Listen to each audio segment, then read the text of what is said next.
7 দফায় কাজের মেয়াদ বাড়ানো হলেও ভোলা সদরের প্রধান সড়কে সংস্কার কাজ শেষ করতে পারেনি ঠিকাদারি প্রতিষ্ঠান এম বিল্ডার্স অ্যান্ড ইঞ্জিনিয়ারিং।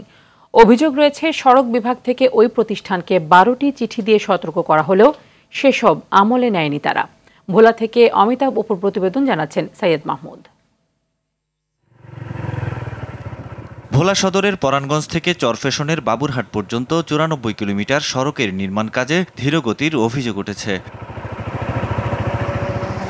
সড়ক বিভাগের নথিপত্র বলছে 2021 সালের এপ্রিলে 874 কোটি টাকা ব্যয়ে এম বিল্ডার্স সহ 5টি ঠিকাদারি প্রতিষ্ঠানকে রাস্তা সংস্কারের কাজ দেয়া হয়। কাজ শেষের কথা ছিল 2022-এর ডিসেম্বরে, কিন্তু নির্দিষ্ট সময়ে কাজ শেষ করতে পারেনি কেউই।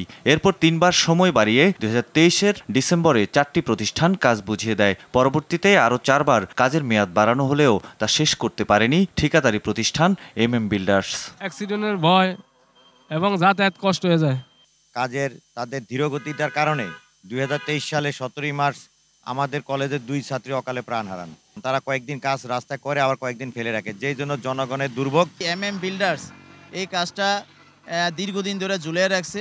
বাস, মিনি বাস আমরা চলাচলে খুব দুর্ভোগ পাচ্ছি। অভিযোগ রয়েছে ফরিদপুর 4 আসনের সাবেক সংসদ সদস্য মুজিবুর রহমান নিক্সন চৌধুরীর ঘনিষ্ঠ হবার সুবাদে প্রভাব খাটিয়ে কাজে গড়িমসি করে এম বিল্ডার্স। তবে গড়িমসির বিষয়টি অস্বীকার করে নিক্সন চৌধুরীর সঙ্গে সম্পর্কের কথা স্বীকার করে নেয় প্রতিষ্ঠানটি। দেখা যায় হয়তো নিক্সন চৌধুরী হয়তো দুই একটা কাজ তার লাইসেন্সে হয়তো জেবি করে কাজ করছে, হয়তো এই জন্য রিমোটটা সরাইছে।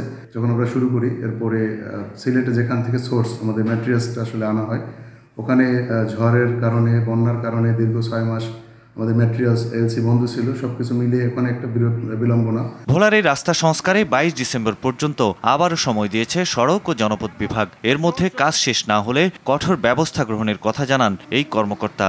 বর্তমানে কাজটি ভালোভাবে সচল আছে এবং আশা করা হচ্ছে নির্দিষ্ট সময়ের মধ্যে কাজটি সমাপ্ত হবে। সৈয়দ মাহমুদ, RTV।